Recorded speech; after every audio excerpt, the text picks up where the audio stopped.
All right, welcome back, everybody. We are with Ashton Levarek today. He is the Chief Visionary Officer over at Valkyrie Investment Group, and he's doing some pretty wild stuff with rentals and investments. So, Ashton, welcome to Dirty Boots Capital. Thank you so much, Tony. Pleasure to be here.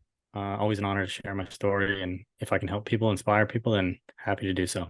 Yeah, so the genesis of this for the audience was, so I don't know Ashton. This will be the first time I hear his story in depth. I saw one of his posts on Facebook, and it was just such an inspirational post, and I appreciate him for posting that. And one of the things I do is I encourage folks to use Facebook as a way to network with people, as a way to learn. And I'm here today to learn from Ashton. And I encourage others to use, LinkedIn and Facebook and any social media. Man, it's such a powerful tool to put us in touch with amazing people, right? So otherwise, if that didn't exist, I would have never been able to connect with you, Ashton. So I appreciate you posting out there. So tell us a little bit about your background, how you got into real estate. So it's a funny story, I suppose. So first off, I'm a retired pararescue jumper for the Air Force. I was at one of the tiered units. We were on a hostage rescue mission back in 2016.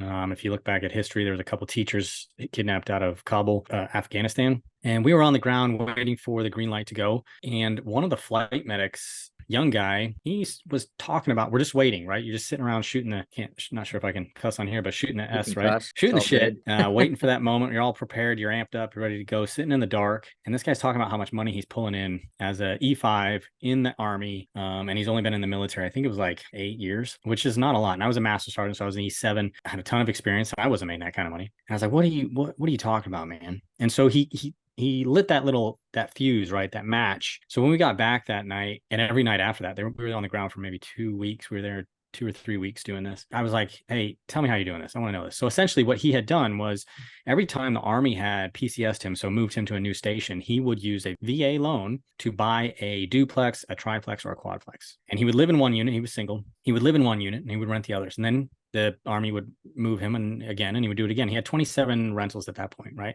I wrote down, seeing that this was pretty important, I was like, this is pretty interesting. I wrote down everything he talked about, right? And I put it in my phone. Actually, I didn't write it down. I put it in my phone. So I didn't do anything with it. That was 2016. 2018 rolls around. I'm about a year and a half from retiring out of the military. And my brother comes to me, me and my brother are pretty close. And he's like, look, man, I'm sick and tired of this. I just put a bunch of money this past year or 2 years. I put a bunch of money in my retirement plan. He was in the military too. He was smarter than me. He got out and went back to college and got an engineering degree for IT. And he had, a retirement plan, and he had put a bunch of money in it, and he lost half of it within like a couple of days. Yeah. He lost a half of what he invested over the past 2 years in a couple of days, just because there was a blip in the stock market and whatever. And he was like, this is really frustrating. I'm not making any more money. I'm not saving any more money for the future. I'm backward to square one.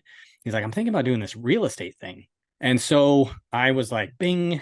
Oh yeah, I heard all about this. And I pulled out my phone, and lucky enough, I still had all the notes in there. And so I'm kind of one of those guys, like, you tell me a good idea. If it resonates with me, we're going to go. I'm going to jump. We're going to go full steam ahead, and there's no turning back. I'm either going to figure it out, fail and learn, or, be wildly successful. So that was it. My brother had kind of been looking at this idea for a little while now. And so when he brought it to me, we were ready to go. So I was like, look, how about we do this? Let's do a 90-day challenge.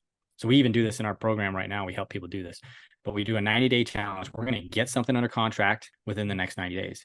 And so we started reading every book, listening to every podcast, and trying to meet everybody in the markets that we had figured out were good markets to invest in.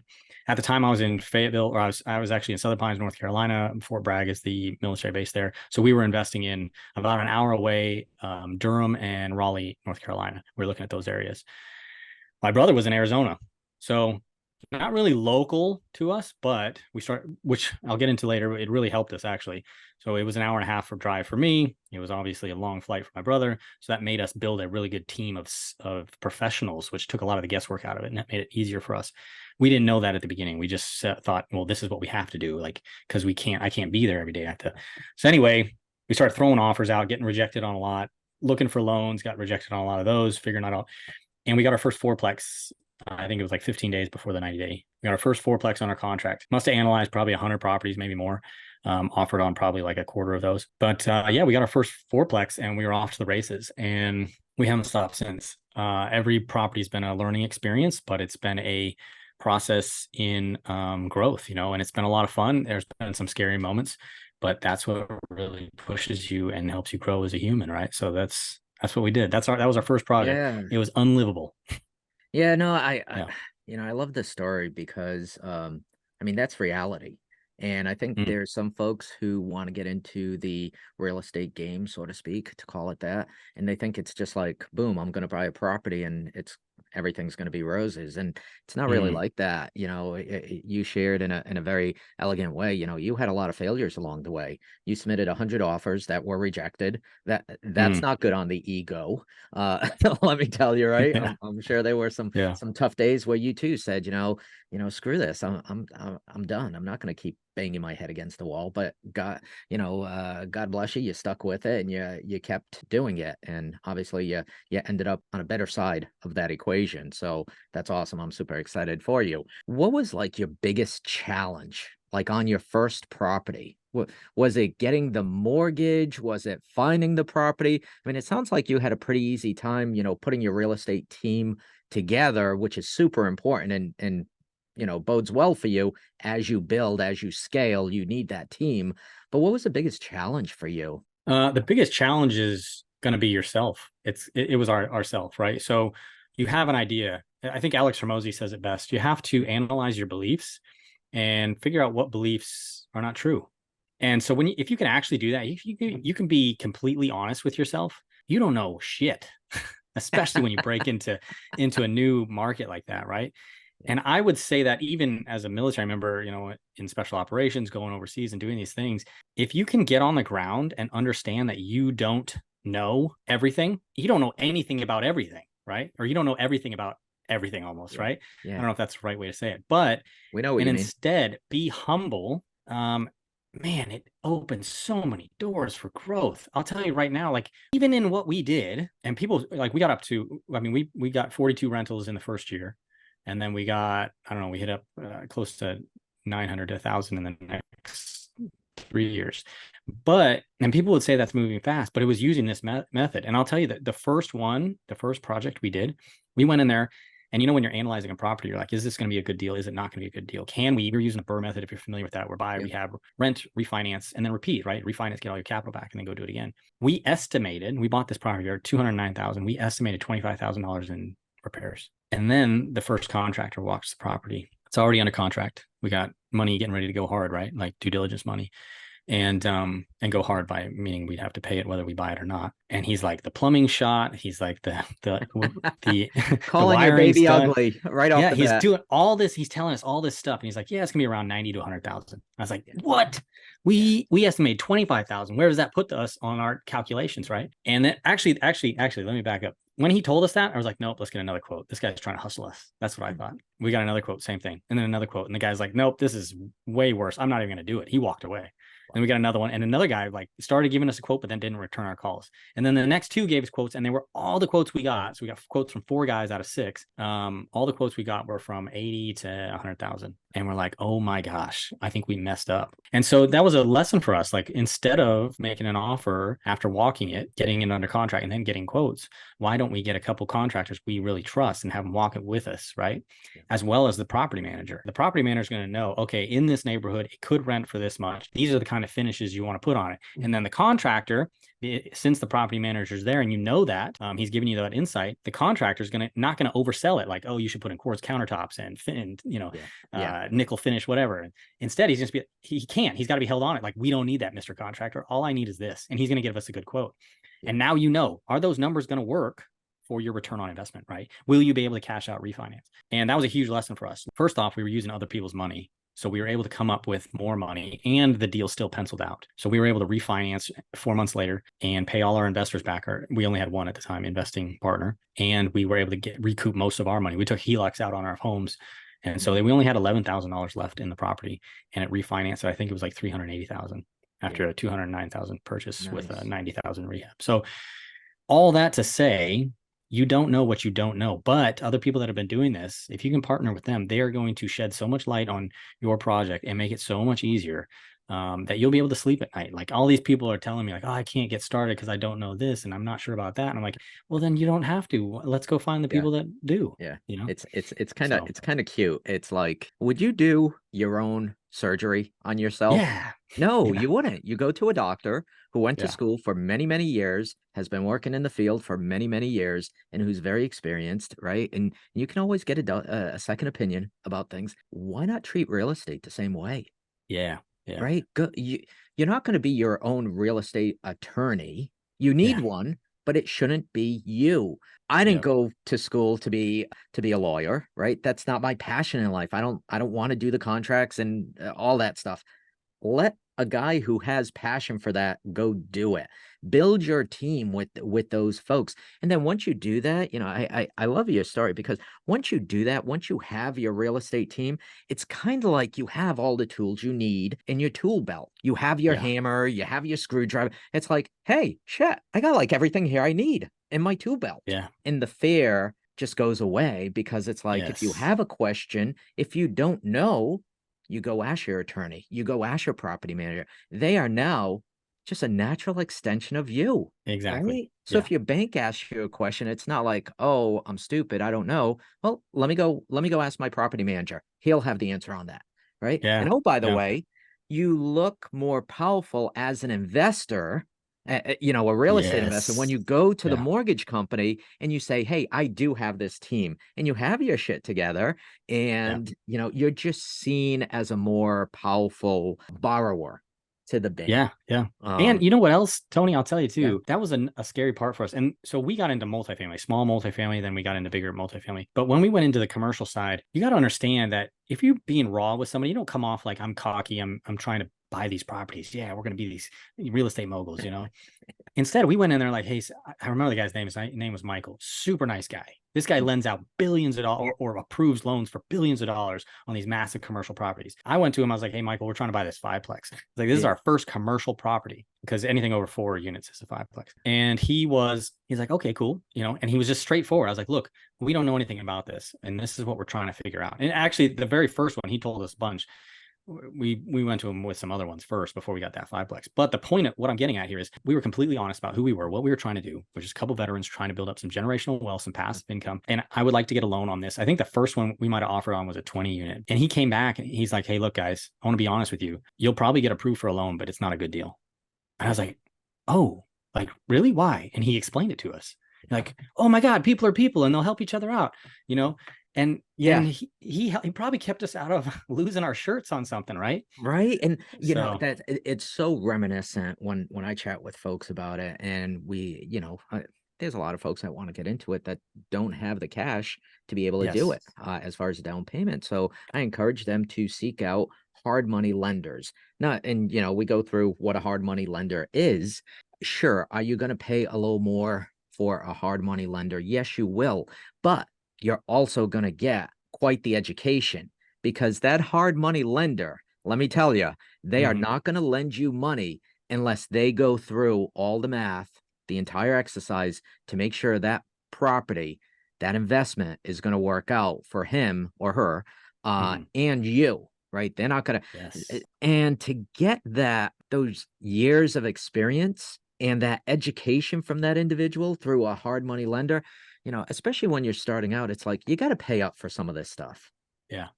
You're gonna So pay attention or you're gonna pay money or yeah, both, yeah. right? Yeah, That's right. That's right. yeah, Are you gonna have some horror stories to tell? yeah. What are you guys struggling with now? I know there's a lot of uncertainty in the market. There's a lot of struggles out there. What are you guys struggling with? Is it interest rates on a purchase? Is it interest rates for construction loans? Is it just finding deals? Is it deal flow? What is it you guys are struggling with? Um, It could be all of that. so yeah. So our biggest struggles right now are probably in the Airbnb space. Mm, yeah. So you know, we coach a lot of people how to get into the Airbnb space. Because if I was going to do it all over again, right? Let me back up. Our first deal, refinanced out of it, we were making $300 extra a month. So that's $3,600 a year, right? Our first Airbnb, we were making $70,000 a year. Big difference, right? That's going to change your life as far as like a W-2, as far as blue collar W-2 earners, right? So when people come to us, because we have these conversations all the time, especially with a lot of veterans. Hey, Ashton, how can we get started? I really want to do what you guys are doing. I'm like, well, you don't need to get like 50 rentals, like, because we usually have them find your freedom number, right? Like, how many rentals do you need to own before you can retire yourself? And I'm like, look, you could probably do that with 1 to 2 Airbnbs at $50,000 a year each, right? And so that is where we tell a lot of people to start. But the issue that people are having is, how do they find good markets, right? And I'm here to tell you right now, like, you got to figure that out. Are you doing this for cash flow, or are you doing this for lifestyle? Because if you're doing it for lifestyle, you probably take a hit on the cash flow side. You'll invest in a market that doesn't cash flow as much, just so you can vacation at it. So that struggle for us in our coaching program is helping people get started, because again, it's that fear piece. You can tell people so many times, like, yep, this is the market you want to invest in. This is what you want to do. And people don't take that. They don't jump. They still won't take that action until they've really nailed it all down. Yeah. And so we enter people into this 90-day challenge to get people to do this, right? But what I find is that there's still a lot of hesitancy, both from passive investors, because we raise capital. We raise millions of dollars each year just for we're doing 130 unit in apartment boutique hotel right now. We raise money, but so there's a lot of hesitation in the raising, in the passive investing side, but there's a lot of hesitation in taking action side as far as becoming your own investor. But what I would tell people is, what is the alternative? You're going to wait till next year? Are you going to wait till 5 years, 10 years? I'll tell you right now, when we started investing in real estate, the consensus was, no, you got to wait. You got to time the market. The market's not good enough. You got to wait. That was back in 2018. And people have been saying that every year since I got into this business. And other people that have more experience than me, people have been saying that since well before 2008, right? And so the thing is, like, our brain is geared around finding the problem so we can ensure our survival, right? That's just the human brain. But if you can start to shape your brain to look for the opportunities, have faith in yourself, have faith in the process, or whatever you want, something higher, you'll be allowed to find more opportunity in your life than anything else. And so I think it starts with a internal thing. You have to have faith in yourself, because what do they say? The best time to invest was 20 years ago, 30 years ago. Second best time's right now, right? Yeah. Mortgage rates are going to go up. They're going to go down. Taxes are always going to go up. Real estate prices are always going to go up. So when you tell me when the best time to take action is, right? Yeah. Your life is only so long. Everything else is going to keep going. So. I've been taking a couple of notes because I want to double back. Helping folks understand their why they want to invest in real estate is critical. And I'm glad you guys are doing that, because I think once people clearly understand their why, they're more apt to take action. So I think for the listeners out there, for the viewers, if you're struggling, if you've been like, for the last year, 2, 3, 5, 10 years wanting to buy real estate and you haven't pulled the trigger yet, really go back and analyze your why. Absolutely. Real estate is such, not just from I've been in it for nearly 20 years. I love it for a lot of different reasons, but it's such a different industry than the viewers than you're in right now. A lot of industries, it's, a lot of information is held close to the vest. I'm not going to share it with you. I'm not going to help you. You go to a pharmaceutical conference, and they're all going to be like tight to the vest, like what they're doing, what their marketing strategy is, and all that sort of jazz, right? We go to real estate conferences and the information is just, free flowing. It's like, hey, what do you do that works? Right? Because we're in different markets. We have different products that we go after, right? You do some Airbnb and some boutique hotels. I do mainly multifamily, type stuff. It's so different with getting into a room with real estate investors, because we're just like so happy to help people and, kind of grab their hand and bring them over that bridge to the other side. And here it is, just with us, just sitting here, right? You're a real estate coach. I'm a real estate coach. We don't really care that, we could look at it and say we're competitors. I don't see it that way. I know you don't see it that way, because that's not how our mind works. But, that's just a aspect of the real estate community. There's so many people, again, for the listeners and the viewers, there's so many people within the real estate community that are willing to help you get over that bridge, answer those struggles that you have. Yeah. I've done a lot of work with folks, both coaches who help people understand the psychology of things, and then also individuals who are struggling around fear. Fear is a big thing with some folks and why they don't jump into real estate. So we try to unwrap those layers of the onion to understand what's causing that fear. What was Yeah. the seed? What was that little inkling of a seed that started maybe 20 years ago of somebody kind of saying, well, you're going to fail? Well, did they have any experience in real estate? No, they were a renter who was telling you that, right? And so it started with that initial and then we just build a story around it. We build these layers around, yeah, they're right. I'm going to fail. I don't know what I'm doing. There's another layer, right? I Yeah. don't have the money. There's another layer. And before you know it, they have this big onion with all these layers after 20 years that you and me as coaches, we're just tearing apart those layers and saying, you know what, you don't need to know everything. You just need to have a good team. Let's build a good team. You know what else, Tony? Like, I think this is a whole fascinating piece. It's not real estate related, but it's essentially the evolution of humans, right? The people that make the most progress in life, they face their fears, they go into their fears, and it becomes a habit for them. They become so indoctrinated with facing my fears, moving forward through them, and they become the Elon Musk. They become the Jeff Bezos. Like this entrepreneur, being an entrepreneur, being a real estate investor is an entrepreneur, but being an entrepreneur is essentially part of the evolution of humankind because you are taking risks, you're expanding the capabilities and opportunities for everyone around you. And that's why the government, gives you so many tax breaks as a business owner, as an entrepreneur, as an investor even. But it is your duty as a human to go in to see your fears, find your fears and move into those, move through those, because that means you are growing as a human and you can pass that on to your kids and their kids are going to pass that on, right? But if we all, you want to look at what nations, like nations that do not encourage entrepreneurship, they fail. They don't fail. They don't evolve as a nation. They don't evolve as people. And that's why America has evolved so fast, is because of that entrepreneurial spirit. But a lot of us has been coaxed into living that life of mediocrity by staying in the 9 to 5 for 40 years, sucking it up just for retirement, and then we pass that on to our kids, right? Oh, here's what you got to do. You got to go to school. You got to get a good job. You got to get married, wait 40 years, retire, and then you can live your dream life. And that's such BS. I hear you. I mean, how old are you, Ashton? I'm 42. So you're 42. You're living in Costa Rica. You're living vacation pretty much every day. I know you work. You work and I work. I retired when I was 44 from the corporate world. And I don't say that to be braggadocious to anybody. I say that out of pride. I worked hard. I worked my ass off to get to get to that point where I could, say goodbye to the corporate job where I was making six figures, right? That wasn't easy to do. There was fear involved in that. There was unknown and uncertainty. But man, I'm so glad I did it, because now I get to sit around and have great conversations with guys like you, Ashton. But the point being is, you don't, like you're saying, you don't have to wait around to live your best life, to wake up on vacation pretty much every single day, if that's what you want to do. So you're living down in Costa Rica now. What, I'm curious, that piqued my interest. Like, why Costa Rica? So, at some point in your evolution, you're going to come to a physical freedom, physical and mental freedom. You're also going to come to a financial freedom. When you realize that, you're going to have this conversation with your wife or with yourself, with your girlfriend, whatever. And it's going to go something like, well, if I can go, be, do, or have anything I want, what do I want? Right.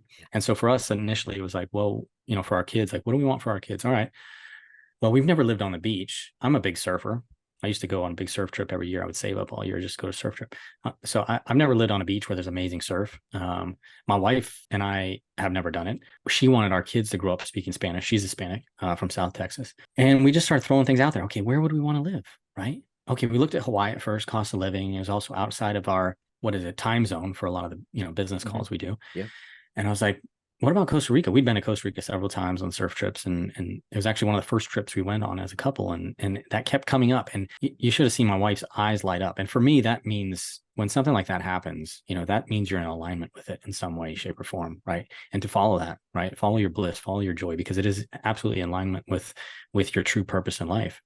And it sounds menial, like, oh yeah, moved to Costa Rica is your true purpose. Well, for my wife, it was, and it was a huge thing. She'd been following him around in the military for the past 20 years.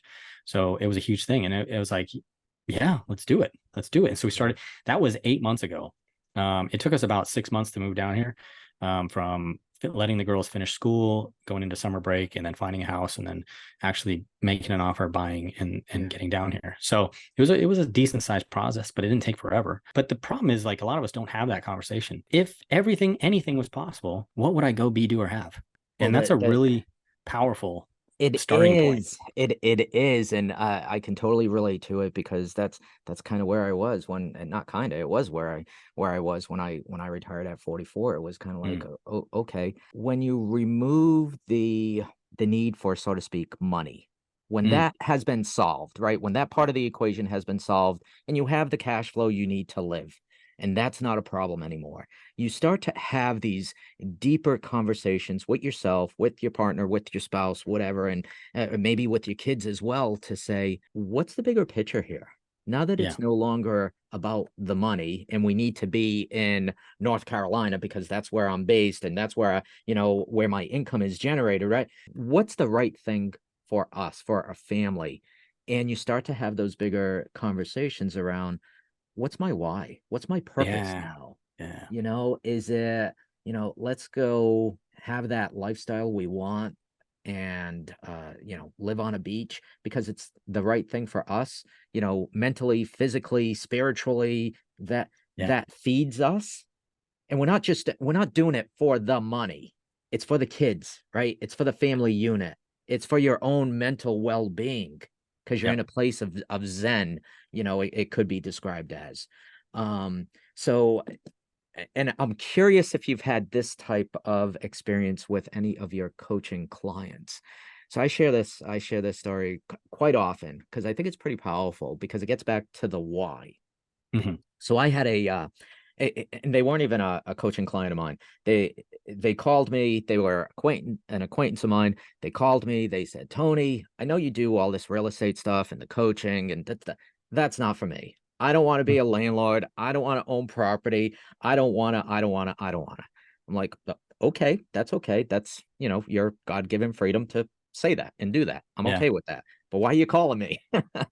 So he's like, I'm calling you because, you retired at 44, you're doing pretty well. And I don't have much in my retirement. He was 50 years old and he didn't have mm, much in his retirement account. And he's facing into that. His kids had just graduated from college or were hmm, about to. And he's like, what do I do so that I can retire at age 60, 65? yeah, And so, okay, well, you're pretty starting to get late in life to be able to start creating that nest egg and that compound interest effect of, and you said it well with your brother who invested in the stock market and it didn't hmm, turn out well. So I went down the path of, hey, humor me in this conversation. Just bear with me. And he said, okay. I said, well, what do you and your wife like to do? And he's like, well, or at least he likes to golf. And I said, right, okay, what does she like to do? Well, she likes, and I like to go spend time on the beach. And I'm like, okay, that's cool. Okay. And I said, well, now just humor me here. What if you went and you bought an Airbnb down in like the Myrtle Beach area where you could potentially rent it out most of the year. And don't worry, you don't have to do it yourself. There's companies that can do that for you and manage it for you and list it for you. There's full service. You make a couple of bucks during the year, but the bigger thing is you get to use it once a month in retirement. You go down there, you golf, you live the life of Riley, the retirement that you want to live. Going to the beach, enjoying the sun, all that sort of jazz. He's like, oh yeah, that sounds pretty cool. And he was like, yeah, but Tony, I just it's not just the beach. We also like to go north. We like to go snowmobiling and we like to hunt. And he's like, could I, and this again, a guy who doesn't know anything about real estate, he's like, can I do that in Maine? Buy an Airbnb. I'm like, yeah, you can buy an Airbnb in Maine. And when you're not using it for yourself, you Airbnb it to some snowmobilers or to some hunters. And again, you're living the lifestyle, the quality of life you want in retirement. You go up there for a hmm. month or two, or you go down to South Carolina to Myrtle Beach for a month or two. I swear to God, by the end of this 60-minute conversation, he was up to like 5 Airbnbs. And it wasn't, could he potentially kill it financially? Yes. But it wasn't, the impetus for him was not the cash flow, so to speak. It was about his why, his quality of life in retirement. is Yeah. Yeah. really where he was trying to get his, I was trying to wrap his head around that. And so yeah, unfortunately, right after that, interest rates shot up, and Mm. he's been very hesitant to use like a HELOC or a refinance to kind of create that nest egg for an Airbnb. But anyway, your story reminds me of that story. And by telling that, I hope somewhere you and I are helping somebody out there kind of reassess their why, Yeah. Yeah. and Yeah. maybe give them the push. I don't know if that's the right word, but give them the inspiration to move forward with either reaching out to you or to me. I don't care. I don't care if I do this podcast, I post it, and somebody reaches out to you. I could care less as long as it helps somebody. That's, and I know you're the same way. That's super important to me as far as giving back, because it's not necessarily about the money. I need money to live, and so do you, and so does everybody else. And my time is valuable to me. So do we charge for coaching? If it's a prolonged event, but it's that satisfaction of seeing somebody actually do well for themselves and their family. It could be life changing, and that's Yeah. Yeah.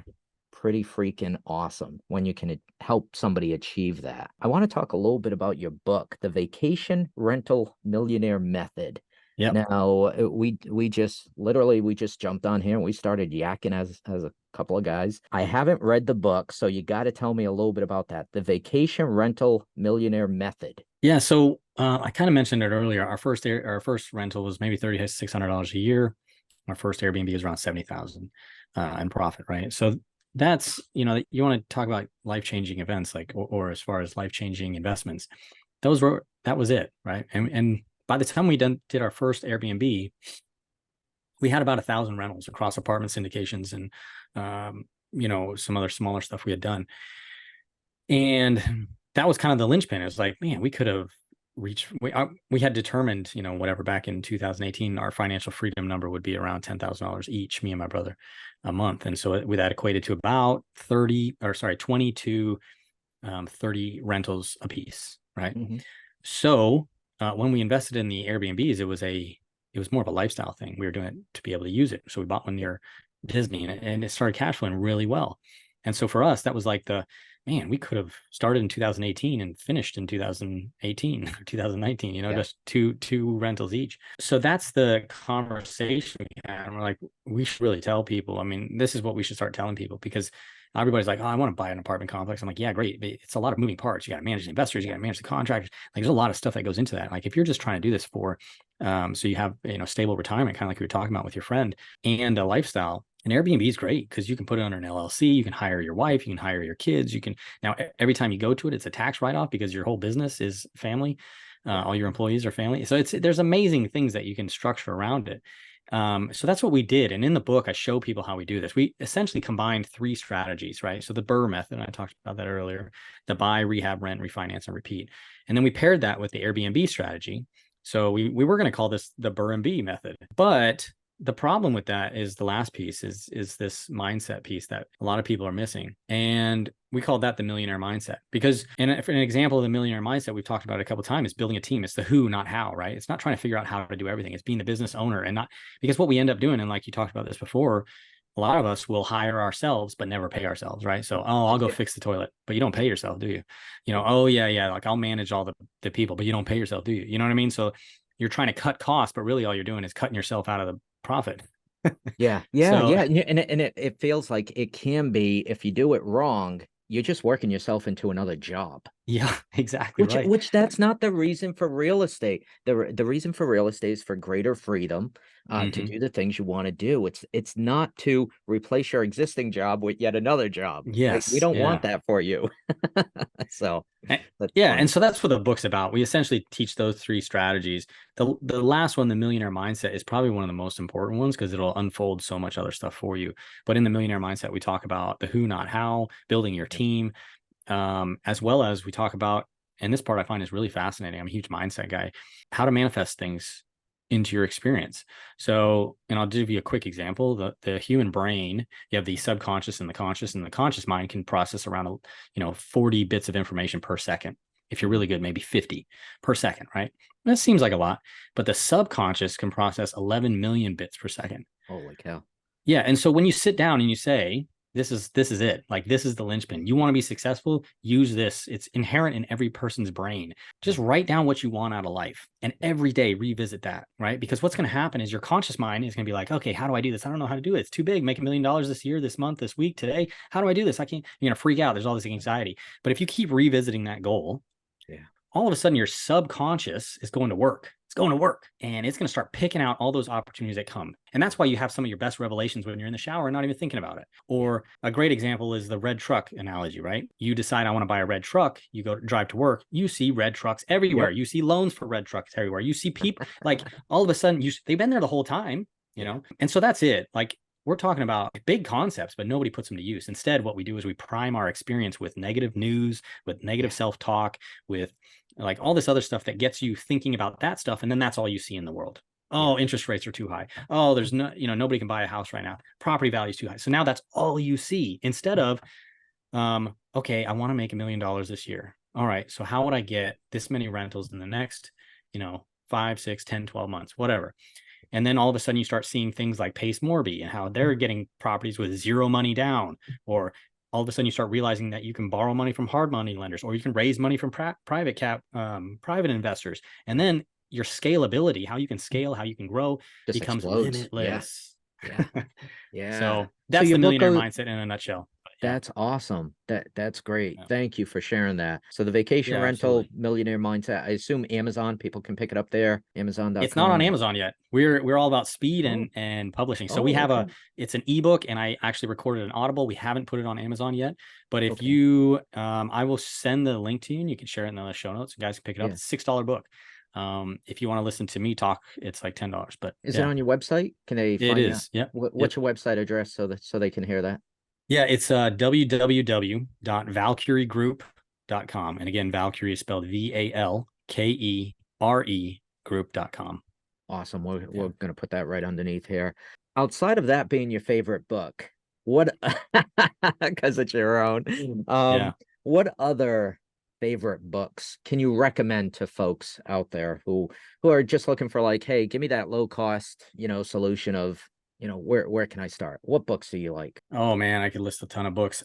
Some of my favorite, like, I'm a huge proponent of your net worth, your capabilities, abilities, opportunities will never grow faster than yourself.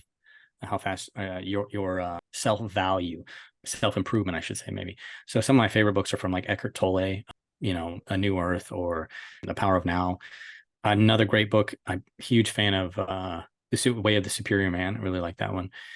I'm working on another book that ties all three of, finances, health, and mindset together, spiritual or internal mindset together. But so that one would come out later this year, I think, too. But yeah, those are some of my favorite books. I think The Rise of Superman's a really good one. Really good. You talk about getting into flow and becoming your best self. Really awesome. You're a big mindset guy. Oh yeah.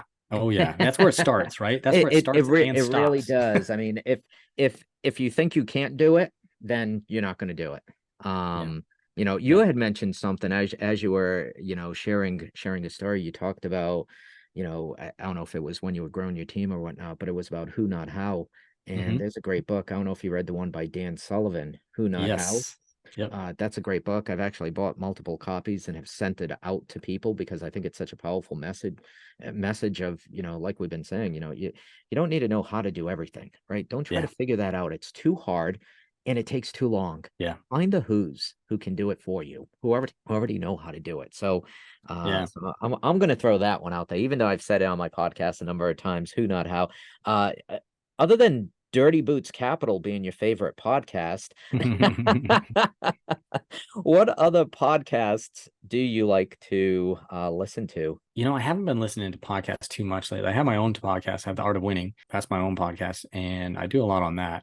We usually have a guest, and I also do a bunch of solo episodes as well about different topics. What is my favorite podcast? I don't know. Yeah. That's all right. Yeah, no, there's a lot of different folks out there. I mean, I'm a big fan of like Ed Milet. Joe Rogan has some amazing guests on there as well. You'd mentioned Alex Hormozi. Oh yeah, love his stuff too. Yep. Yeah, he's Yeah. awesome, and he's a big mindset guy too, and he has a tremendous amount of value that he gives free on his website Yes. and in his social media and whatnot. So for any of the, again, viewers, listeners out there, if you're not familiar with Alex Hermosi, look him up. Go buy his book. Go buy Audible and all those Yeah. areas where you can just listen to his book. So that's a good one that I like, Alex Hermosi. But anyway, you mentioned you have your own podcast, The Art of Winning. Yep. And then you also have your book out there, The Vacation Rental Millionaire Method. And we're going to put your link down at the bottom of the screen here for folks to contact you there. Do you have any other, do you want to throw out an email address or anything? How can people, if folks are like kind of itching to ask you a question, what's the best way folks can reach you? I'm all over LinkedIn and Facebook. We're also all over, Instagram, TikTok, other social media platforms. So we put a lot of stuff out there. Most of our stuff's free actually. And you can if you go to our website, you'll find everything. You can either learn from us or invest alongside us as we do the other projects. But we have a bunch of different projects, even more stuff coming out. As far as the coaching goes, like people that just want to do Airbnbs, great. People that want to do more development, both physical and mental, we're creating a program for that as well. Because, like I said, people cannot advance faster than their internal ability, right? So until a great example is like, would you be able to walk into a room with Warren Buffett and ask him for money, right? Yeah, Like, do you belong in a yeah, room with Warren Buffett? If you can get past that, yeah. all of a sudden your opportunities will skyrocket, right? And I find that for a lot of men, it comes from physical ability. And so if you can develop physical ability and physical confidence, the mental confidence comes with it. Welcome. And so that part is very powerful. So we're working on a program to help guys do that as well. That's awesome. You guys are doing some great stuff. I know I'll be having your brother on the podcast as well. I don't know what date Great. that's going to happen, but He's a totally different mindset, but his point of view is very different because I'm a visionary. He's more of an integrator, if you know the traction model. gotcha. Yeah. Yeah. So that's awesome. I'm excited to chat with him and kind of see the differences. Play you He's guys the off each brains. other. Yeah, I find that hard to believe. I think you guys are both the brains. I think you guys are doing some awesome stuff. Thank you for making the time to come on today. And yeah, we'll put your stuff across the bottom here so folks can reach out to you. Ashton, thank you so much. I appreciate you, man. Thank you, Tony. I appreciate you, and thank you for having me on the show, man. Absolutely.